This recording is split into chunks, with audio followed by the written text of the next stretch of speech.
So this is the OSEE monitor that has a 1100 nits brightness with a resolution of 1920 by 1200 resolution, 7-inch in size, and it has 10-bit/12-bit color processing engine. But it is not a 10-bit IPSC panel, so let's know that. Basically, if I could put that in a simple form, it actually means that color accuracy will be higher across, whether you're looking at 12-bit signal or 10-bit signal, that is well color managed to keep consistency in the color and the looks. You get it's an IPSC panel with a contrast ratio of 1200 to 1.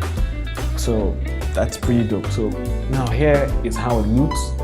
And so a quick update. After my last video I made, OSEE's reached out to me, and we finally figured out that the monitor actually has a cross convection function. But you have to be aware of the signal you're passing through. On your website, on the manual, there are a bunch of acceptable signal formats. Anything but that, you would have a problem. So yes, it does accept signal from the HDMI input that comes out on the SDI output to send to other sources. So first things first, if you actually look at the monitor, we have 3 buttons. This first button controls the look, this controls the waveform, this controls peaking, and this controls the backlight. So if you click on this now, you could see the look. Although the image is already dotted, so you're having like an extra crushed image. That's why for the flat signal, you'll be able to get a decent look out of it. This is a waveform where you can read your waveform from right to left, and you can see all the exposure values of the clipping windows that you can see in these tall brackets that you have up here, which I feel is very useful. Then we have the peaking function that enables you to see how sharp the image is. And we have like the backlight function by this button where you can actually increase the brightness of the screen. And we have the back button to cancel out whatever changes you've made. We have this red joystick button.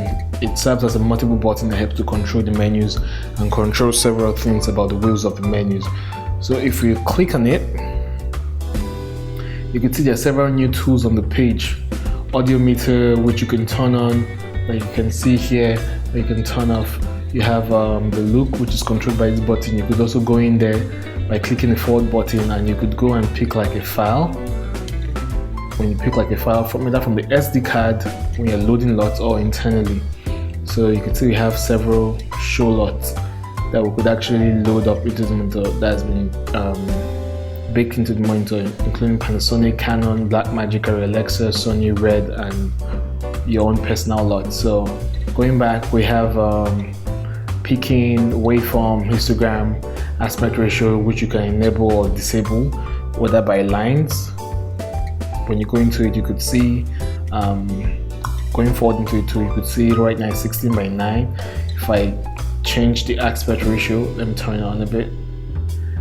Yeah, you could see custom, whereby you can design your own custom aspect ratio. You can go 16 by 9, 239, 185. You can see how these are frame guidelines to help you while you're framing your entire film. So going back out of this menu, now here's an interesting thing. You see this button here that just escaped there? That button signifies page 1 of your menu. This icon here, it has several pages. So the way it's set up, you can I added those tools you saw here, these tools, I added it to this page. If I go to my next page by actually flipping this button forward, you could see right now on this button I have like my exposure assist that's already tagged to this page, and I can go in and add more tools. If I click here to add new tools, where you can see all the various tools that can be added to this page for extra function. But the way I've set this up, I left exposure assist as page 2. On page 3, I left focus assist. If you click on it, clicking on the red button, holding it, clicking it down will give you now focus assist. It tells me what's sharp and what's not sharp, and you can add up to about 8 pages. I could go like extra again on page 4. I could add my own new setup too. If I click enter, it's going to create a fresh page. You now have page 5, and I can go in here and add something else. If let's say I want vector scope for whatever reason, and I'll click that too. Then when I go into vector scope, it's enabled now, and I can see the entire vector scope that for the image I would like to see. I could also change the position, right? Put it in the middle or put it wherever I feel it will be necessary. You get. and that's how you could like use the multiple page tool. So if we go back, swiping through the pages, and you could also delete these pages if you do not want them though. You could like delete them. So there is that too, in case you do not want them. So you can go back, cycle through all the pages, and you can now have like the menu. On the menu we have the input, which shows us the source, where we see the source, whether it's HDMI or SDI, we can change that. On the output, if we scroll to the output, we see we could control the output by turning it on or off. We have volume control for headphones. The headphone is located on the side where you have the SD card function. Backlight, like we know, controls the brightness of the monitor that gives us the 1100 nits.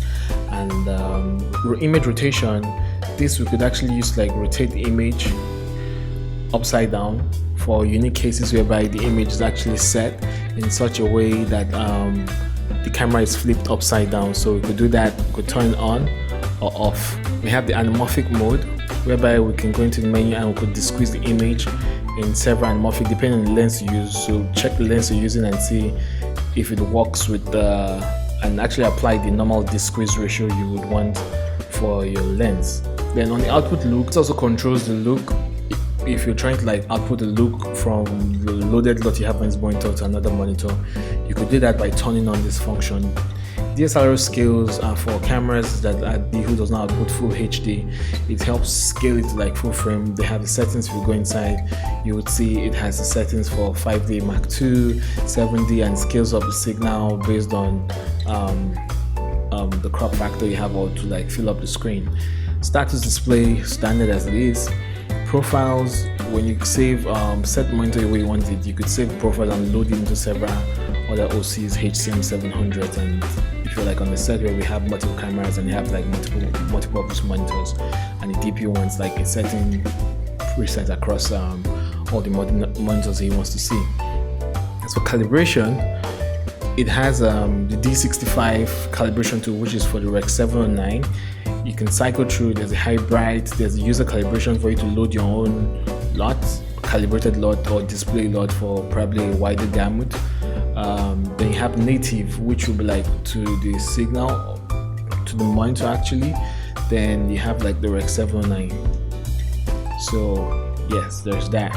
Then on that, you also have you could adjust your brightness values, individually control your red, green, and blue on the monitor, and your color range, whereby you have the legal and the extended will give you like extended broadcast values. The legal are like safe values that are accepted by broadcast. So yeah, you could choose whatever you want depending on the scenario you're stuck up with.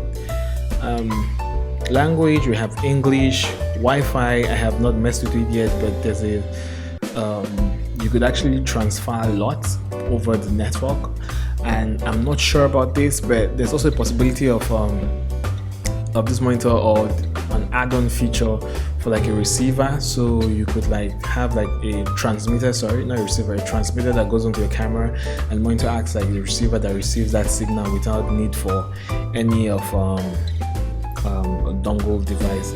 That could also be possible for this feature. Then we have the firmware and factory reset that actually resets it back to the lookup tables and all the preset settings that come with the monitor. So that's like the entire features that we have in this monitor. If you ask me, for a price of $786, it's a no-brainer. These are my personal findings from using the monitor. So let me know in the comments below, what do you feel about the monitor? Do you think it's something you can incorporate in your workflow, or do you think there are better options out there? And until next time, improvise, adapt, and overcome.